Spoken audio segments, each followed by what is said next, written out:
बिस्मिल्लाहिर्रहमानिर्रहीम। अस्सलाम वालेकुम वरहमतुल्लाहि वबरकातुहू। मैं हूं आपका एस्ट्रोलॉजर नईम रहमान सिद्दीकी। आप लोग देख रहे हैं सिद्दीकी एस्ट्रोलॉजी चैनल। जिन लोगों ने अभी तक मेरा चैनल सब्सक्राइब नहीं किया उन लोगों से गुजारिश है चैनल को सब्सक्राइब कर लें, बेल बटन को पुश कर दें ताकि मेरी आने वाली हर वीडियो उन तक आसानी से पहुँच सके। वीडियो को शेयर लाइक कमेंट लाजमी कीजिएगा ताकि हमारी टीम की हौसला अफजाई हो सके। इस वीडियो को आप एंड तक देखिएगा इंशाअल्लाह ताला। ये मैं वीडियो एक इन्फॉर्मेशन के तौर पर वीडियो बना रहा हूँ। कुछ लोगों ने मेरे से सवालात किए थे, उनके जवाबात भी इस वीडियो में दूंगा और कुछ आपको फल्कियात की हकीकतें इस वीडियो में बताने की पूरी कोशिश करूँगा। सबसे पहले बात करूँगा यूनानी नजूम के मतलब और हिंदी नजूम के मतलब। बहुत से लोग इन चीज़ों के अंदर फ़र्क नहीं समझते, लेकिन यूनानी इल्म एक अलहदा इल्म है और हिंदी इल्म एक अलहदा इल्म है। जो सबसे पहले जो इल्म था वो यूनानी इल्म था और उसके बाद ही हिंदी इल्म शुरू हुआ। लेकिन अहले हिंद का कहना यह है कि सबसे पहले ये इल्म हमारे पास आया, उन्होंने उसका नाम हिंदी इल्म के नाम से स्टार्ट कर दिया। लेकिन जो सही और बेसिकली जो इल्म है वो यूनानी इल्म है और जिसको हम वेस्टर्न कहते हैं एस्ट्रोलॉजी वो है। बहुत से लोग पढ़ते तो वेस्टर्न एस्ट्रोलॉजी हैं, जब वो हिसाब की तरफ आते हैं तो हिंदी एस्ट्रोलॉजी में चले जाते हैं। और कुछ लोग वेस्टर्न पढ़ के भी हिंदी का हिसाब करने लग जाते हैं, लेकिन 6 महीने हिंदी करते हैं, 6 महीने वेस्टर्न करते हैं और सितारों को कभी किधरपुर कर देते हैं, कभी किधरपुर कर देते हैं। अगर कोई बंदा भी जो माहिर फल्कियात है, अगर वो हिंदी कर रहा है तो वो हिंदी नजूम से बात बताए, और जो वेस्टर्न कर रहा है, यूनानी इल्म कर रहा है, वो यूनानी नजूम से ही बात करे। एक इल्म से बात करे तो ज़्यादा बेहतर होगा। अगर वो 10 इल्म के ज़रिए बात करना जाएगा तो उसकी एक भी बात कोई ऑथेंटिक नहीं होगी। इसलिए कि ये जो एस्ट्रोलॉजी का इल्म है, इसके लिए आप पूरी ज़िंदगी भी लगा दें तो ये बहुत आपकी ज़िंदगी कम होगी और इस इल्म को आप उस तरीके से फिर भी शायद ना हासिल कर सकें।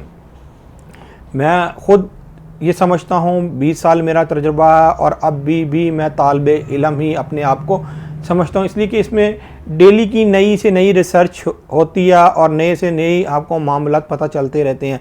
लेकिन हम लोगों को बेसिक और बुनियादी चीज़ें तो पता चल जाती हैं।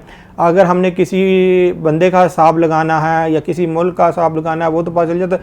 इसके अंदर डिफरेंट शाख्स हैं। मतलब कि ये है कि आपने अगर आसमान की चाल का हिसाब लगाना है कि बारिश होगी कि नहीं होगी, क्या गर्मी ज़्यादा होगी या सर्दी ज़्यादा होगी, अलग-अलग पॉइंट्स होते हैं इस इल्म के अंदर और अलग-अलग बात की जाती है। यहाँ पर मैं बात करूँगा कि मुझसे किसी ने सवाल पूछा था कि सर मुझे समझ नहीं आती कि मैं जब नाम के अदद टोटल करता हूँ वो मेरा लकी नंबर होगा, मेरा लकी नंबर कौन सा होगा। मेरे भाई, जो आपका नाम का अदद से नंबर निकाले जाते हैं वो आपके ज़ाती नंबर होते हैं और लकी नंबर हमेशा जिस डेट को आप पैदा हुए हों उस डेट को जब आप जमा करेंगे तो वो आपका लकी नंबर होगा। जिस तरह के एक बच्चा 16 दिसंबर 2017 को पैदा हुआ, इसको पूरा कैलकुलेट कर लें और इसका अदद एंड पे जाके 2 बनेगा, तो इसका मतलब ये हुआ कि उसका अदद जो लकी नंबर है उसका 2 और 7 होगा। इसलिए कि 2 को मैच 7 करता है, लेकिन उसका खुशकिस्मती जो नंबर होगा वो 2 ही होगा। और अगर आप किसी का नाम लेते हैं और उसके अदाद निकालते हैं तो वो उसका ज़ाती नंबर होगा। ज़ाती नंबर एक अलहदा होता है और लकी नंबर एक अलहदा होता है।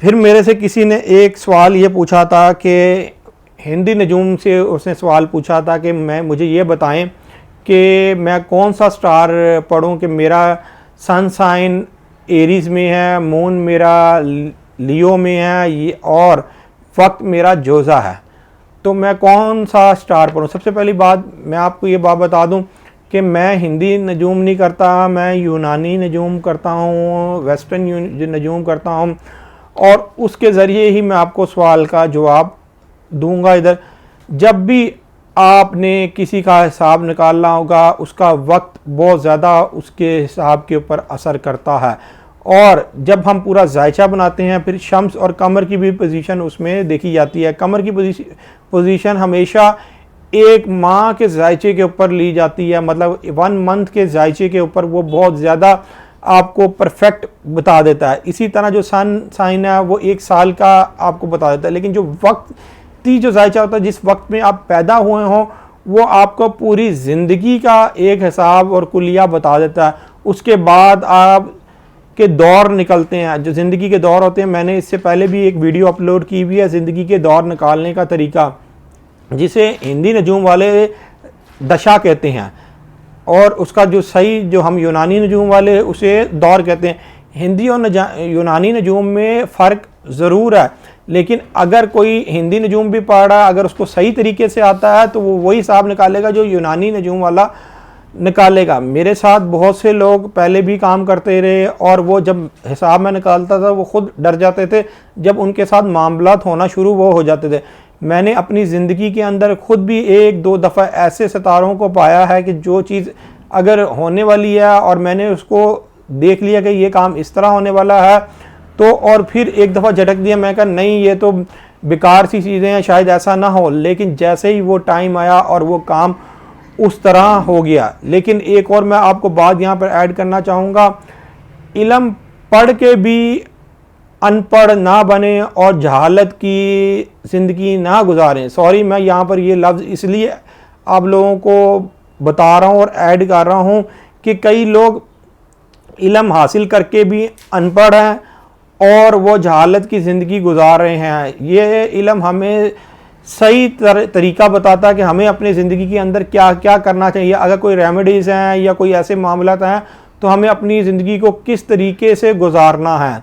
खाली ये नहीं हमारे पास अगर इल्म आ गया हम बहुत 30 मार्खा बन गए और हमने ये कह दिया कि नहीं बस आप जाके ये सदका कर लें तो आपके हालात सीधे हो जाएंगे। जब तक आप अपना इखलाक सही नहीं करेंगे तो आपके हालात भी सीधे नहीं होने। चाहे आप जितने मर्जी सदकात वगैरह दे लें आपको ख़ुद भी सीधा होना पड़ेगा। जब आप खुद सीधे होंगे तो इंशाअल्लाह ताला आपके हालात भी सही होंगे, फिर आपको सदका भी वो फ़ायदेमंद होगा। जिस तरह के आप उसको ये इस तरीके से ले लें कि आप एक डॉक्टर के पास गए, उसने साथ आपको दवाई दी और परहेज़ भी बताया।